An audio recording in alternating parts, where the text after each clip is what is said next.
Edu study मंत्र को subscribe करें, लाइक करें, बेल आइकन ऑन करें, शेयर करें। जय हिंद दोस्तों, एजू स्टडी मंत्र में आपका एक बार फिर से स्वागत है। और आज हम देखेंगे लॉकडाउन 4 से जुड़े हुए कुछ महत्वपूर्ण बातें। तो इसमें जो हम पहली चीज़ देखेंगे वो देखेंगे क्या खुलेगा और क्या बंद रहेगा। इसको हम 10 पॉइंटों के माध्यम से समझेंगे कि क्या क्या खुलेगा और क्या क्या बंद रहेगा। तो चलिए शुरू करते हैं। पहला पॉइंट है इसमें, गृह मंत्रालय की ओर से जारी लॉकडाउन 4 के दिशा निर्देशों के अनुसार देश भर में सार्वजनिक कार्यक्रमों पर रोक रहेगी। ठीक है, स्कूल, मॉल, रेस्टोरेंट बंद रखे जाएंगे।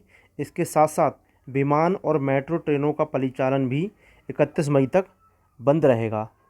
ठीक है, तो इसमें क्या है कि यात्रियों की सभी घरेलू और अंतर्राष्ट्रीय हवाई यात्रा, घरेलू चिकित्सा सेवाओं और घरेलू एयर एम्बुलेंस तथा सुरक्षा प्रयोजनों या गृह मंत्रालय की अनुमति प्राप्त अन्य प्रयोजनों को छोड़कर बाकी जो हैं ये मेट्रो ट्रेनें या मतलब ये सब या विमान यात्राएं बंद रहेंगी। अगला पॉइंट इसमें देखेंगे, राष्ट्रीय आपदा प्रबंधन प्राधिकरण एनडीएमए ने रविवार शाम एक आदेश जारी कर राष्ट्रीय आपदा प्रबंधन कानून 2005 के प्रावधान के तहत कोरोना वायरस संक्रमण को फैलने से रोकने के लिए देश भर में लागू लॉकडाउन को 31 मई तक के लिए बढ़ा दिया है। तो जो ये 17 मई तक का जो लॉकडाउन था उसको अब 31 मई तक के लिए कर दिया गया है। ठीक है, इसमें क्या क्या है आगे देखते हैं। अगला तीसरा पॉइंट है इसमें, तीसरा पॉइंट है, दिशा निर्देशों के अनुसार घरेलू हवाई एम्बुलेंस के अलावा अन्य सभी घरेलू और अंतर्राष्ट्रीय उड़ानें बंद रहेंगी। पहले ही हम ये डिस्कस कर चुके हैं कि एम्बुलेंस एयर एम्बुलेंस वगैरह हैं वो शुरू रहेंगी, बाकी सब बंद रहेंगी। इसमें चौथा पॉइंट है, गृह मंत्रालय का कहना है कि 31 मई तक देश भर में मेट्रो रेल सेवा, school, college, hotel, restaurant, cinema hall, shopping mall, swimming pool, gym आदि बंद रहेंगे। मतलब जहाँ जहाँ भीड़ इकट्ठे होने की संभावना रहती है तो वो सारी चीज़ें ही बंद कर दी जाएंगी। इस अवधि में सभी सामाजिक, राजनीतिक, धार्मिक कार्यक्रमों पर रोक रहेगी। साथ ही सभी प्रार्थना और धार्मिक स्थल बंद रहेंगे। तो इसमें ये जो कहा गया है कि इसमें धार्मिक जो भी स्थल हैं, पूजा स्थल आदि हैं, जनता के लिए बंद रखे जाएंगे। बाकी धार्मिक सभाओं पर कड़ाई से प्रतिबंध रहेगा। इन पर सब पूरी तरीके से प्रतिबंध लगा दिया गया है।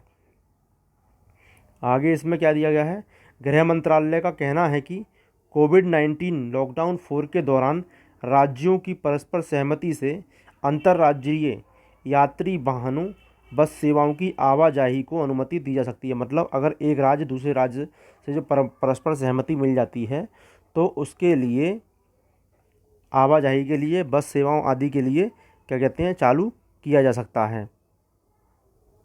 आगे देखते हैं इसमें क्या है, छठा पॉइंट क्या है, मंत्रालय ने कहा कि राज्यों और केंद्र शासित प्रदेशों को अपने अपने यहाँ कोरोना वायरस संक्रमण के हालात को देखते हुए रेड, ऑरेंज और ग्रीन जोन बनाने का अधिकार दिया गया है। ठीक है, इसमें मतलब रेड, ऑरेंज और ग्रीन जोन बनाने का अधिकार दिया गया है। और इसी के साथ दो और जो जोन हैं उन्हें भी जोड़ा गया है, कंटेनमेंट और बफर जोन। तो ये कंटेनमेंट और बफर जोन जो होंगे वो होंगे रेड और ऑरेंज के अंतर्गत होंगे। इसमें क्या होगा कि इसमें कंटेनमेंट जोन में केवल आवश्यक गतिविधियों की अनुमति होगी। इन जोनों से लोगों की आवाजाही रोकने के लिए सख्त घेराबंदी की जाएगी। यहाँ केवल चिकित्सा संबंधी आपात सेवाओं और आवश्यक वस्तुओं और सेवा की आपूर्ति बनाए रखने के लिए संबंधित लोगों की आवाजाही की अनुमति रहेगी। मतलब जो ज़रूरी सामान है उसे खरीदने के लिए या चिकित्सा सुविधा मुहैया कराने के लिए ही अनुमति दी जाएगी। बाकी समय के लिए ये सब बंद रखा जाएगा। कंटेनमेंट जोनों में गहन contact tracing, house to house surveillance तथा आवश्यकता अनुसार अन्य क्लिनिकल इंटरवेंशन किए जाएंगे। ठीक है, ये भी इसमें व्यवस्था की गई है। अगला पॉइंट देखते हैं क्या है, सभी ई कॉमर्स वेबसाइटें, जो सभी ई कॉमर्स वेबसाइटें हैं अब गैर आवश्यक वस्तुओं की डिलीवरी कर सकेंगी, लेकिन उन्हें भी कंटेनमेंट जोन में सेवा देने की अनुमति नहीं है। मतलब इन्हें बाकी जो रेड, ग्रीन, ऑरेंज जोन में हैं उनमें सेवा दे सकती हैं ये जो जितनी भी हैं कमर्शियल कॉमर्स वेबसाइटें। जैसे अमेज़न है, फ्लिपकार्ट है या जो भी हैं, तो वो ये दे सकती हैं कंटेनमेंट जोन को छोड़कर।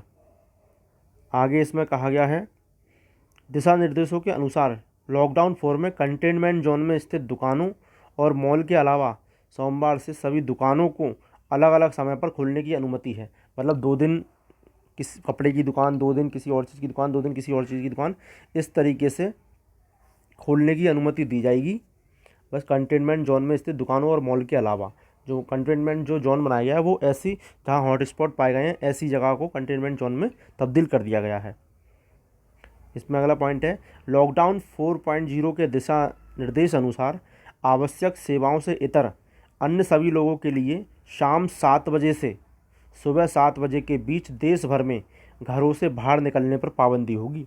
यानी कि कोई भी व्यक्ति, जैसे इसे कहते हैं रात्रि कर्फ्यू, आवश्यक गतिविधियों को छोड़कर सुबह 7 से लेकर या शाम 7 से 7 तक ये आवाजाही है जो पूरी तरीके से प्रतिबंधित रहेगी। मतलब रात के 7 बजे से और सुबह के 7 बजे तक, मतलब जो रात का समय होगा उसमें। तो इसमें क्या कहा गया कि स्थानीय प्राधिकारी कानून के उपयुक्त प्रावधानों के अंतर्गत अपने संपूर्ण अधिकार क्षेत्र में आदेश अर्थात दंड प्रक्रिया संहिता CRPC की धारा 144 के अंतर्गत निषेधाज्ञा यानी कि कर्फ्यू जारी करेंगे। इनका सख्त अनुपालन सुनिश्चित करेंगे। ठीक है, इसके अंतर्गत रात के 7 बजे से सुबह के 7 बजे तक। आगे इसमें क्या पॉइंट दिया गया है, देश में कोविड-19 संक्रमण से मौतों का आंकड़ा रविवार शाम तक 2872 तक पहुंच गया है। वहीं संक्रमण के कुल मामले बढ़कर 90,927 हो गए हैं। ये संख्या और भी बढ़ गई है, ये 2 दिन पहले के आंकड़े हैं, ये संख्या और भी बढ़ गई है। आगे देखते हैं इसमें क्या है, लॉकडाउन उपायों के उल्लंघन का अपराध करने पर दंड। तो दंड क्या है, इसमें जो दंड का प्रावधान किया गया है, एक तो इसमें किया गया है आपदा प्रबंधन अधिनियम 2005 की धारा 51 से 60 के बीच में। तो इन धाराओं को जरा जल्दी से देख लेंगे। इसमें क्या प्रावधान किया गया है, धारा 51 में है बाधा डालने आदि के लिए दंड। अगर किसी कार्य में बाधा अगर डालते हैं, केंद्रीय सरकार राज्य सरकार के किसी अधिकारी कर्मचारी के किसी भी कार्य में बाधा डालेंगे तो इसके तहत कार्रवाई की जाएगी धारा 51 के तहत। धारा 52 में है मिथ्या दावे के लिए दंड। जो कोई जानबूझकर केंद्रीय सरकार राज्य सरकार राष्ट्रीय प्राधिकरण राज्य प्राधिकरण अथवा जिला प्राधिकरण से आपदा के परिणाम स्वरूप कोई राहत सहायता मरम्मत पुनर्निर्माण या अन्य फायदे अभिप्राप्त करने के लिए ऐसा दावा करेगा जिसके बारे में वह ये जानता है या विश्वास करने का उसके पास कारण है कि वह मिथ्या है, तो उसके धारा 52 के तहत उसके खिलाफ कार्रवाई करी जाएगी। धारा 53 है धन या सामग्री आदि के दुरुपयोग के लिए दंड। कोई भी चीज़ है धन की या सामग्री की दुरुपयोग किया जाएगा तो उसके लिए दंड दिया गया है धारा 53 के तहत। धारा 54 क्या है, मिथ्या चेतावनी के लिए दंड है। मिथ्या चेतावनी के लिए जो कोई किसी आपदा या उसकी गंभीरता या उसके परिणाम के संबंध में आतंकित करने वाली मिथ्या संकट कि ऐसा हो जाएगा वैसा हो जाएगा या कोई भी अफवाह फैलाएगा तो उसको आपदा प्रबंधन अधिनियम 2005 की धारा 54 के तहत दंड दिया जाएगा। धारा 55 क्या है, सरकार के विभागों द्वारा अपराध। अगर सरकार का कोई विभाग अपराध करता है तो उसके तहत उन पर कार्रवाई की जाएगी धारा 55 के तहत। धारा 56 क्या है, अधिकारी की कर्तव्य पालन में असफलता या उसकी ओर से इस अधिनियम के उपबंधों के उल्लंघन के प्रति मौन सहमति, ये धारा 56 के तहत उस पर कार्रवाई की जाएगी अगर वो अपने कर्तव्यों का पालन नहीं करता है या वो चुप रहता है किसी कार्य को लेकर।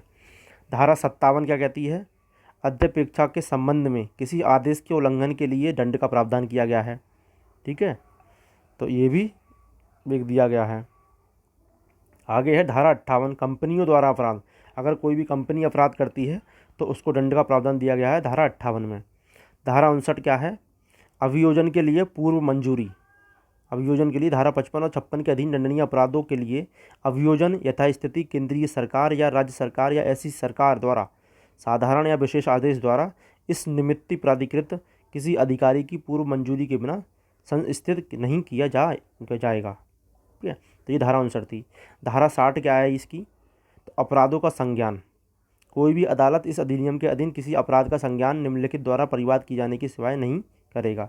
तो अगर वो राष्ट्रीय प्राधिकरण या राज्य प्राधिकरण केंद्रीय सरकार कहेंगे तो उस पर जैसा भी हो केस होगा। ठीक है, ये धारा 60 कहती है। इसमें एक और धारा दी गई है, भारतीय दंड संहिता 1860 की धारा 188। 188 क्या है?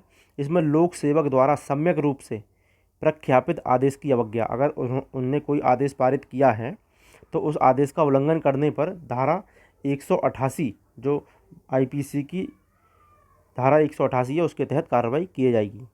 ठीक है, जो कोई ये जानते हुए कि वह ऐसे लोक सेवक द्वारा प्रख्यापित किसी आदेश से जो ऐसे आदेश को प्रख्यापित करने के लिए विधिपूर्वक सशक्त है, कोई कार्य करने से व्रत रहने के लिए या अपने कब्जे में या अपने प्रबंधाधीन किसी संपत्ति के बारे में कोई विशेष व्यवस्था करने के लिए निर्दिष्ट किया गया है, ऐसे निर्देश की अवज्ञा करेगा तो उसे धारा 188 के तहत दंड दिया जाएगा।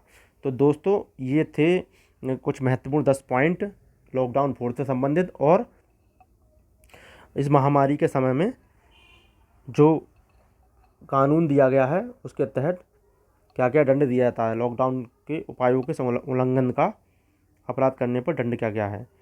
तो दोस्तों आज के लिए इतना ही, धन्यवाद।